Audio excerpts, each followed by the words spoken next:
Assalamualaikum warahmatullahi wabarakatuh.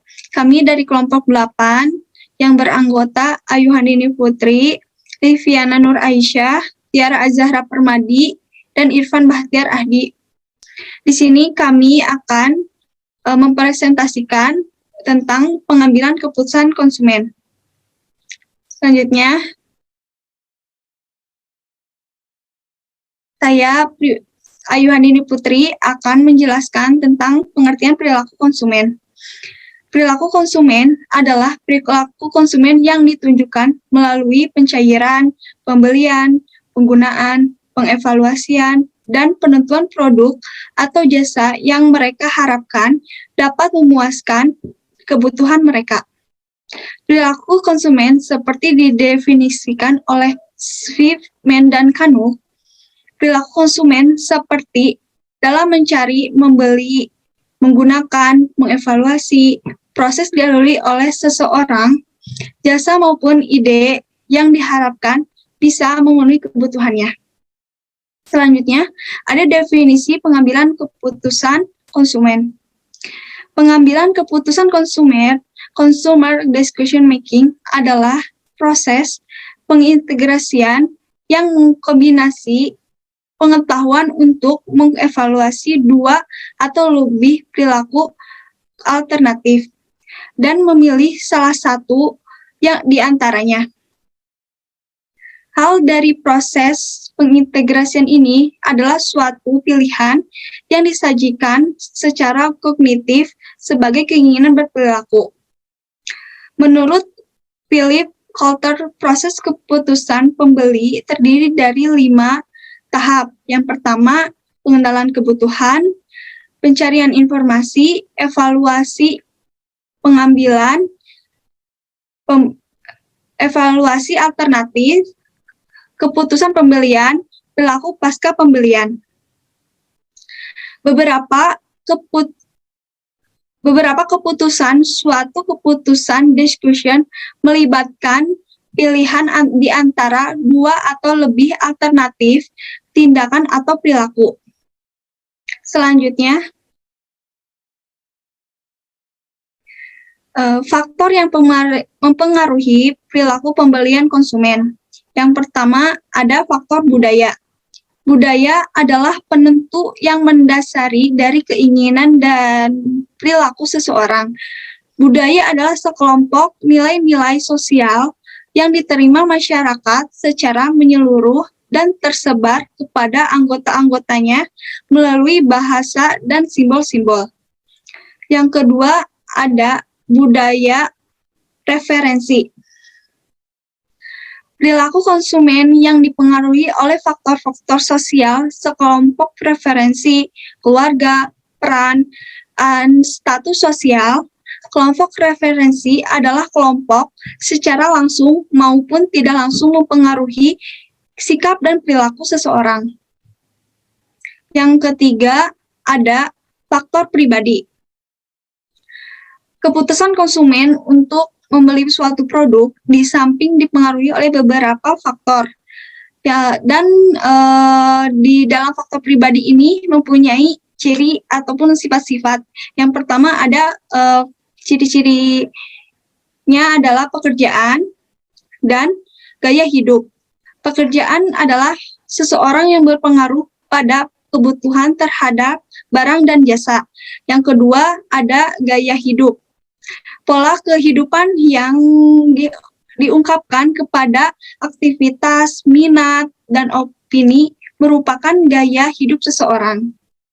Yang keempat, ada faktor psikologis. Ketika seseorang membeli suatu produk dalam melakukan pemilihan, ia dipengaruhi oleh faktor-faktor psikologis yang meliputi motivasi, persepsi, pembelajaran, kepercayaan, dan serta sikap. Nah, saya ambil di sini ada 2, yaitu motivasi dan persepsi. Motivasi, seseorang membeli suatu produk keren yang memenuhi kebutuhan.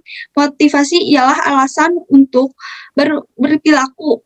Motif merupakan kerangka yang mencerminkan berpengaruh dari dalam diri yang mendorong perilaku dan memberi arah tertentu pada respon yang timbul. Terus ada persepsi. Dua orang karyawan yang mendapatkan perintah yang sama dari atasan mereka, pelaksanaannya dapat berbeda. Hal ini disebabkan oleh persepsi mereka yang berbeda. Persepsi adalah suatu proses pemilihan, penyusunan, dan penafsiran informasi yang mendapatkan arti. Selanjutnya,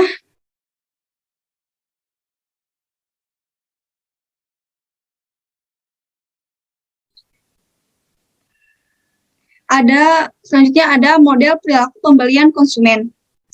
Pada awalnya, pemasar dapat memahami konsumen dengan baik melalui pengalaman menjual produk ke konsumen setiap hari. Tetapi seiring dengan perkembangannya perusahaan dan pasar, banyak pembuat keputusan pemasar kehilangan kontak secara langsung dengan para pelanggan. Dan untuk itu memerlukan riset pemasaran. Model perilaku konsumen stimulus respon Kotler memahami pengaruh konsumen individu dalam proses keputusan adalah masalah utama memahami perilaku konsumen. Pengaruh pertama dalam pemilihan konsumen adalah stimuli. Stimuli menunjukkan penerimaan informasi oleh konsumen dan proses informasi terjadi. Konsumen mengevaluasi informasi dari iklan, teman, ataupun dari pengalaman sendiri. Selanjutnya ada proses pengembalian keputusan pembeli. Yang pertama ada mengenali kebutuhan. Nah, proses pembelian bermula dari mengenali kebutuhan. Pembeli merasakan perbedaan di antara keadaan nyata dan di kondisi yang diinginkan. Kebutuhan dapat dipicu oleh stimuli internal pada kebutuhan normal, seperti lapar, haus, hasrat seksual yang muncul, hingga tingkat yang menjadi pendorong. Selanjutnya ada mencari informasi konsumen. Disadari atau tidak, akan mencari informasi jika motivasinya kuat dan produk yang sesuai dengan kebutuhan dan harganya terjangkau olehnya. Mungkin ia akan membelinya, jika tidak maka konsumen itu barangkali hanya akan mengingat kebutuhan tersebut atau mencari informasi sebatas yang berkaitan dengan kebutuhannya. Setelah itu ada evaluasi alternatif. Cara konsumen memproses informasi untuk sampai pada pemilihan merek disebut evaluasi alternatif. Konsep dasar tertentu dapat membantu menerapkan setiap proses evaluasi konsumen. Pertama, diasumsikan bahwa setiap konsumen berusaha untuk memenuhi beberapa kebutuhan dan mencari manfaat tertentu yang dapat diperoleh dengan membeli produk ataupun jasa.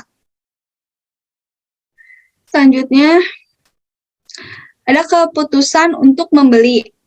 Nah, pada tahap evaluasi dalam pembelian, beberapa aktivitas lain diperlukan seperti pemilihan untuk penentuan kapan akan membeli dan kemungkinan finansialnya. Setelah itu, ia akan menemukan tempat yang sesuai, waktu yang tepat, dan didukung oleh daya beli, maka kegiatan pembelian dilakukan. Selanjutnya ada evaluasi pasca pembelian. Jika kinerja produk sesuai dengan harapan, konsumen akan puas. Jika tidak, kemungkinan pembeli akan berkurang gitu. Selanjutnya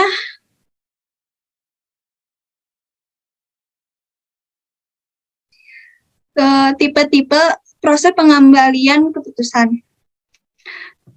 Di sini ada keputusan yang diprogram dan keputusan yang tidak diprogram. Yang pertama ada keputusan yang diprogram. Keputusan yang diprogram merupakan keputusan yang direncanakan sesuai dengan kebiasaan, aturan, prosedur yang berlaku. Biasanya hasil atau dampak dari keputusan ini tidak mengejutkan karena cenderung berulang-ulang dan lebih bersifat rutinitas. Yang kedua, ada keputusan yang tidak berprogram. Keputusan yang tidak diprogram merupakan keputusan yang tidak direncanakan. Sebelumnya, biasanya berkenan dengan masalah-masalah baru dan bersifat khusus dan menangani tipe keputusan ini, pimpinan cenderung menggunakan pertimbangan intuisi dan kreativitas. Selanjutnya,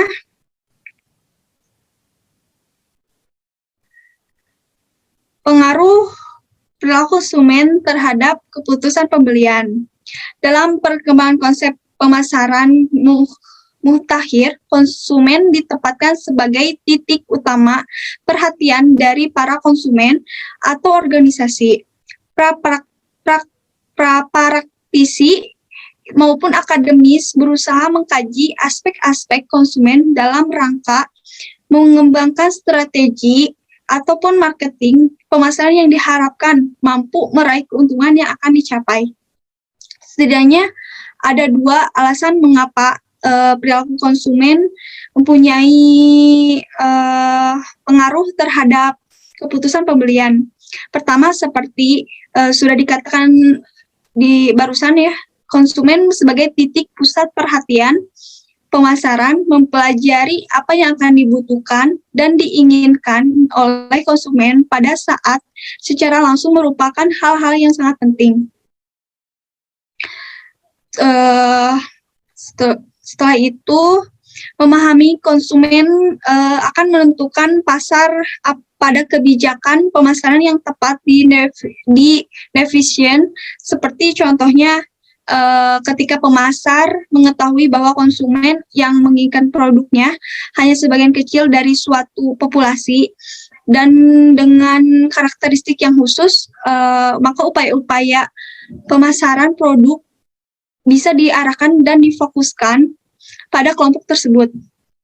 Untuk mengetahui keinginan dan kebutuhan konsumen secara individu, seperti kelompok referensi, keluarga, preferensi, motivasi, belajar perlu dianalisis untuk mengetahui faktor mana saja yang dapat mempengaruhi konsumen untuk membeli suatu produk. Setiap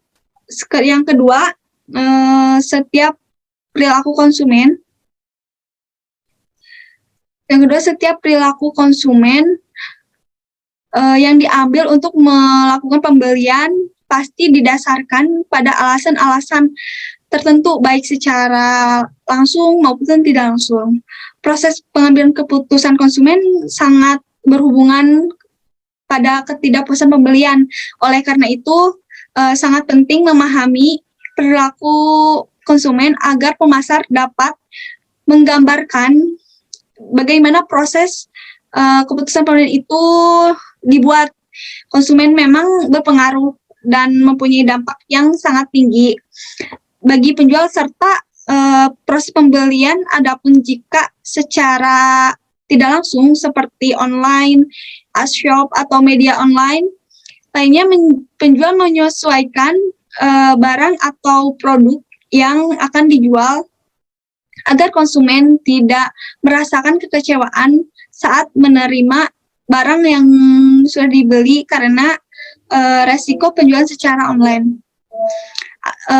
Selanjutnya, kekecewaan yang saat menerima barang yang sudah dibeli karena resiko berjualan secara online adalah tidak dapat mengecek secara rinci apakah barang tersebut memang memakai bahan aman ataupun justru sebaliknya gitu.